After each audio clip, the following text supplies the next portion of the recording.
আসসালামু আলাইকুম। বরিশালে রডের বিপরীতে বাঁশের কঞ্চি দিয়ে ব্রিজ নির্মাণ। প্রিয় বন্ধুরা আসলে এই যে একটা ব্রিজ নির্মাণ করেছে, এটা কোনো এলাকাতে, কোনো মহল্লাতে, কোনো থানার আওতাধীনে, কোনো জেলায়, কোনো উপজেলাতে এটা হইছে, নির্মাণ হয়েছে। তবে এখানে আপনি কার দোষ দেবেন? ঠিকাদারের? নাকি যারা কাজ করছে তাদের না কন্ট্রাক্টরের? প্রিয় বন্ধুরা আসলে আসেন আমরা আজকে এই যে যখন এই ব্রিজটা নির্মাণ করা হইতেছে বা হচ্ছে তখন এলাকাবাসী কই ছিল? তখন ওই উপজেলাবাসী কই ছিল? তখন ওই থানার দায়িত্বশীল যারা আছে তারা কই ছিল? একটা ব্রিজ দিয়ে একটা ব্রিজ দিয়ে শত শত কেজি ওজনের গাড়ি যাবে, শত শত কেজি ওজনের আহ বিভিন্ন মালবাহী গাড়ি যাবে। ওই ব্রিজ কিভাবে বাঁশের কঞ্চি দিয়ে নির্মাণ করা হয়? প্রিয় বন্ধুরা আসলে আমাদের দেশ তো আসলে আমরা তো এরকম কিছু এত দুর্নীতিযুক্ত একটা দেশ তো চাই নাই। আসলে আমরা আমাদের জায়গা থেকে আসলে তুলে ধরার চেষ্টা করতেছি। আপনাদের দায়িত্ব হচ্ছে আপনারা এটার পাবলিসিস্ট করা। কেন? একটা ব্রিজ একটা ব্রিজ কত গুরুত্বপূর্ণ। একটা ব্রিজ কত গুরুত্বপূর্ণ শুধু এই পাড়ার ওই পাড়ার মানুষগুলোই জানে। যখন একটা ব্রিজের কারণে কেউ হাট বাজার করতে পারে না, ব্যবসা বাণিজ্য করতে পারে না, তখনই তারা বুঝতে পারে বা তখনই তারা জানে যে একটা ব্রিজ কত গুরুত্বপূর্ণ। তার আমি একটা উদাহরণ দিচ্ছি। আমার বাড়ি থেকে আমি যে বাজারে ব্যবসা করি, আমার বাড়ি থেকে বাজারে যাওয়ার জন্য একটাই মাত্র সড়ক।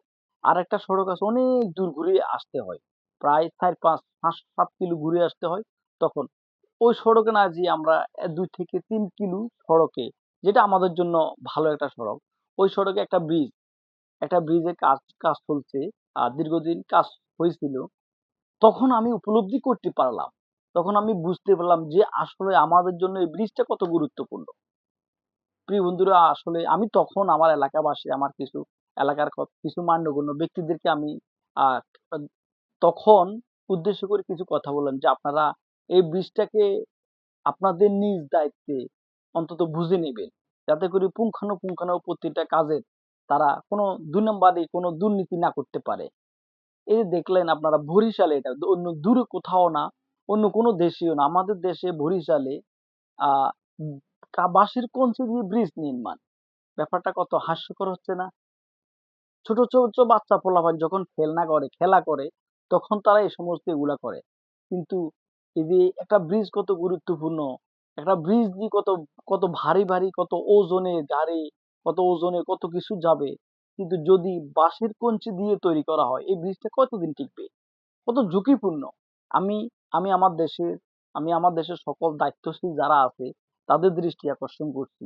যে কন্ট্রাক্টর এই কাজগুলা করেছে, যে ঠিকাদার এই কাজটা করেছে, আমি তার দৃষ্টান্তমূলক শাস্তি চাচ্ছি। কারণ হচ্ছে দুর্নীতির একটা সীমা পরিসীমা থাকে। এরকম এরকম দুর্নীতি পৃথিবীর আমার মনে হয় অন্য কোথাও হয় না। প্রিয় বন্ধুরা আসলে আসলে আমরা যারা কন্টেন্ট ক্রিয়েট করি, আমরা যারা কন্টেন্ট ক্রিয়েশনের সাথে জড়িত আছি, আমরা বাস্তবিক প্রেক্ষাপটগুলো তুলে ধরার চেষ্টা করতেছি। বাকি দায়িত্ব হলো আপনাদের। আপনারা এটাকে আহ শেয়ার দিবেন, লাইক কমেন্ট করে ভিডিওটা হাইলাইট করে আপনারা জাতির কাছে পৌঁছে দেওয়ার চেষ্টা করবেন। এমন ব্যক্তিদের কাছে পৌঁছে দেওয়ার চেষ্টা করবেন যাতে করি আমাদের ভিডিওগুলো, প্রতিটা ভিডিও যাতে করি কাজে লাগে। কারো না কারো গায়ে গিয়ে হিট করে, কোনো দুর্নীতিবাজের গায়ে গিয়ে যাতে করে হিট করতে পারে এবং সঠিকভাবে যাতে করে এই সমস্ত কাজগুলা হয়। এই যে আমরা একটা ভিডিও করি, কত কষ্ট করি, সময় নষ্ট করি, অনেক গুরুত্বপূর্ণ কথাগুলো তুলে ধরার চেষ্টা করি, তার মানেটা কি? আমরা কি এখান থেকে আমাদের কোনো স্বার্থ আছে? আমাদের স্বার্থ এতটুকুই যে আমাদের দেশের প্রতিটা ঠিকাদার যাতে করে প্রতিটা কাজগুলো যাতে করে পুঙ্খানুপুঙ্খানুভাবে ভালোভাবে করতে পারে। এই যে আমি গত 2-1 দিন আগে রাস্তার কনস্ট্রাকশন, রাস্তার এই যে পিচ ঢালাই নিয়ে একটা ভিডিও করলাম। আমাকে অনেকে কল দিচ্ছে যে আপনি এই সমস্ত গুলো কেন করেন? এগুলা না করলে হয় না। প্রিয় বন্ধুরা আসলে আমি ওই সমস্ত ভাইদের দৃষ্টি আকর্ষণ করে বলার চেষ্টা করছি যে আপনারা আসলে আপনাদের এরকম চুনকানি নোংরা চিন্তাধারা না করলে থাকলে হয় না। এই সমস্ত নোংরা চিন্তাধারা আপনাদের না থাকলে হয় না। আপনার দেশের এই সরকার আমাদের একটা কালভিট, একটা রাস্তার জন্য হাজার হাজার লক্ষ লক্ষ টাকা, কোটি কোটি টাকা সরকার বরাদ্দ করে, সরকার বাজেট করে, সরকার দিচ্ছে এই কাজগুলো করার জন্য। আপনার এত পরিমাণে দুর্নীতি করার কি প্রয়োজন আছে? প্রিয় বন্ধুরা, আসলে আমরা সাধারণ মানুষ, আমরা চাচ্ছি দুর্নীতিমুক্ত একটি বাংলাদেশ, আমরা চাচ্ছি সার্বভৌমত্বের একটা বাংলাদেশ, আমরা এরকম দুর্নীতি হোক, আমরা এরকম কোন দেশ চাই না।